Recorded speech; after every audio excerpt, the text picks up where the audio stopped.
Tashtale, welcome to Tibet this week. First, the headlines.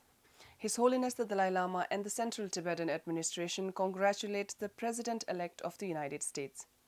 His Holiness the Dalai Lama reiterates his I am Son of India message. His Holiness leaves for 3-week visit to Japan. The Chinese government protests UK Parliament Speaker's meeting with Sikyong. Travelling photo exhibition opens in Kyiv, Ukraine. Sikyong speaks about Indo-Tibetan ties at India Ideas Conclave.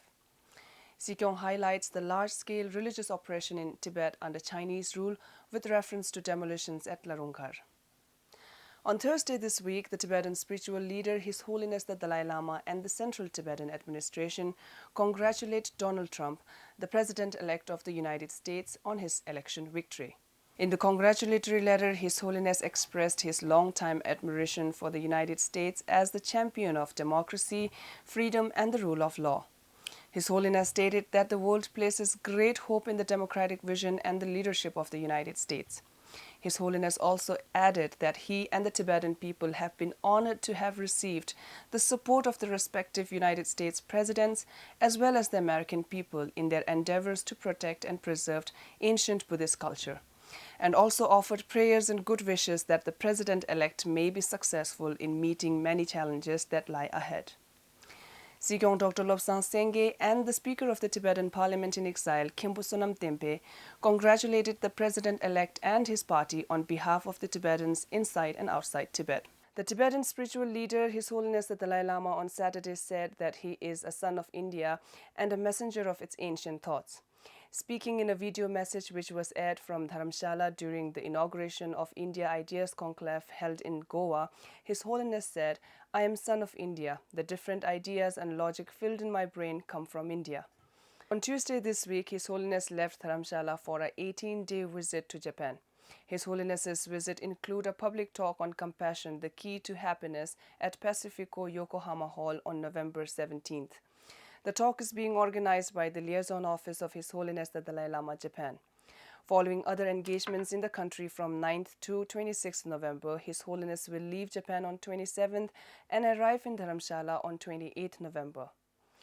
China on Friday condemned Britain for allowing a meeting between the Sikyong Dr. Lobsang Sengye and the UK House of Commons Speaker John Bercow, saying it should avoid taking actions that damage bilateral ties.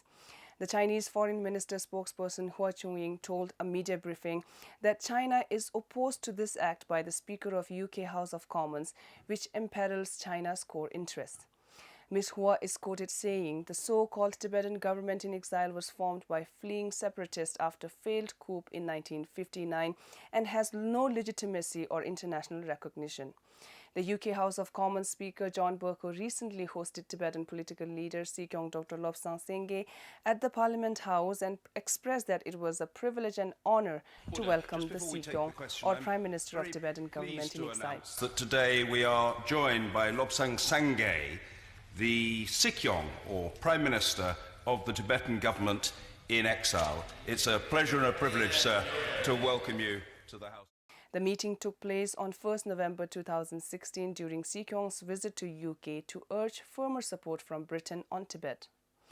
Telu Tugu Rinpoche, honorary representative of His Holiness the Dalai Lama to Russia, Mongolia and CIS countries, gave a public talk in Kyiv, Ukraine, titled Dalai Lama, Buddhist Principles for the Modern World.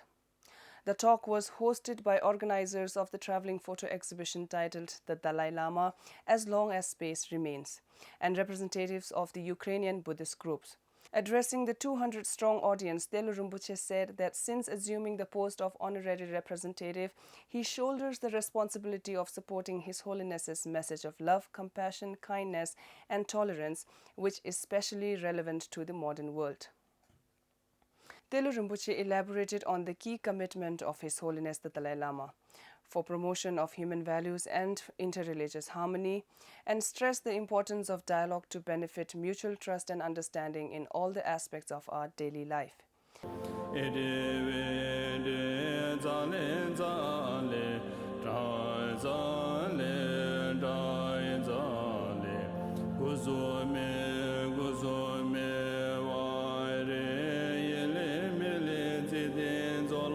Abana Yeso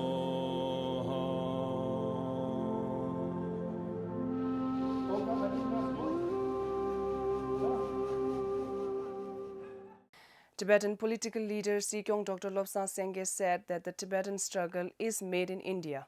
While addressing the third India Ideas Conclave in Goa, one of the India's largest conclave of public intellectuals and policymakers, Sikyong on Saturday said that the Tibetan movement must succeed because of its strategic importance for the environmental health of the world, for preservation of India's democratic principles and ahimsa, and for the preservation of Tibet's unique culture, identity, and civilization.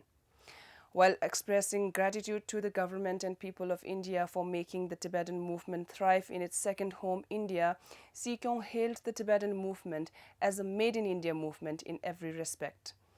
In his closing remarks, Sikyong said, "We must succeed so that His Holiness can return to his homeland and the Tibetans inside Tibet who are suffering for decades with the hope that His Holiness will soon return to Tibet.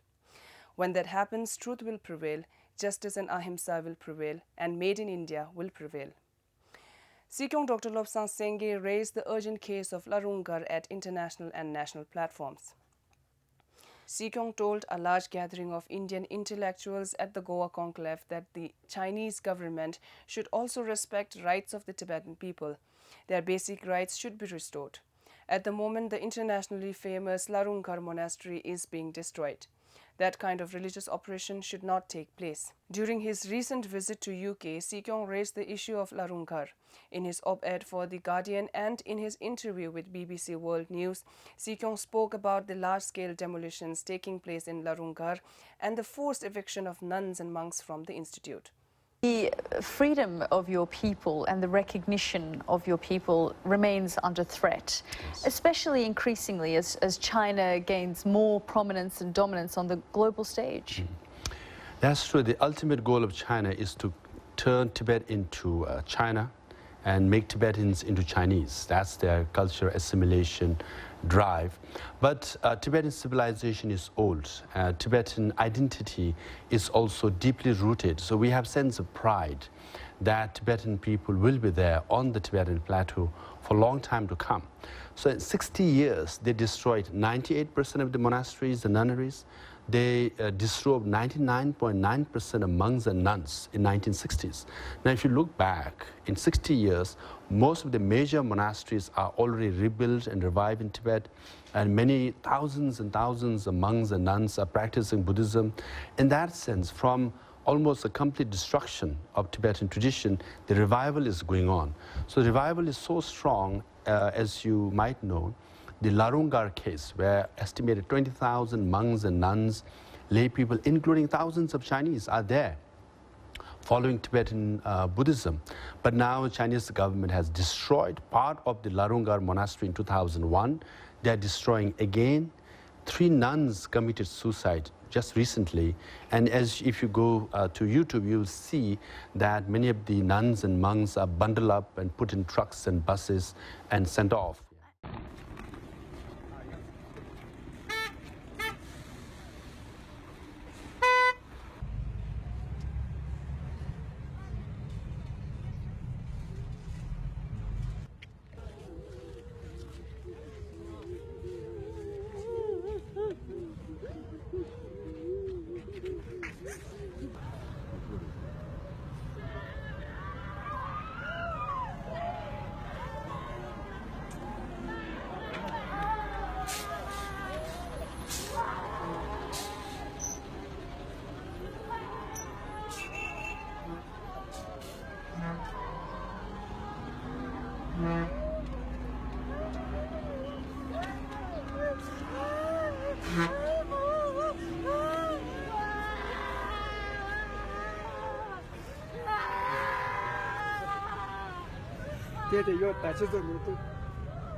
So much for this week. See you next Friday. Have a good weekend.